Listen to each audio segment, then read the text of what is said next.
Sanitary inspector Rizwan Patel यांचा गौरव। सोलापूर महानगरपालिकेतर्फे विशेष स्वच्छता मोहिमेत जे कर्मचारी नेमून दिलेले काम उत्कृष्टपणे व पारदर्शकरित्या पद्धतीने काम केले आहे अशा कर्मचारी आणि अधिकारी यांना सोलापूर महानगरपालिकेच्या आयुक्त शीतल तेली उगले मॅडम यांच्या हस्ते पुष्पगुच्छ प्रमाणपत्र देऊन गौरवण्यात आले।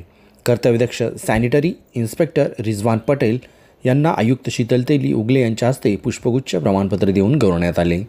या कार्यक्रमाचे अतिरिक्त आयुक्त संदीप कारंजे, अतिरिक्त आयुक्त रवी पवार, उपायुक्त आशिष लोकरे, उपायुक्त तैमूर मुलानी, सहाय्यक आयुक्त शशिकांत भोसले, मुख्य सफाई अधीक्षक नागनाथ बिराजदार, सफाई अधीक्षक अनिल चराटे आणि अधिकारी कर्मचारी वर्ग उपस्थित होते। सर्वांनी रिजवान पटेल आणि सर्व गौरविण्यात आलेल्या अधिकारी व कर्मचारी यांना शुभेच्छा दिल्या।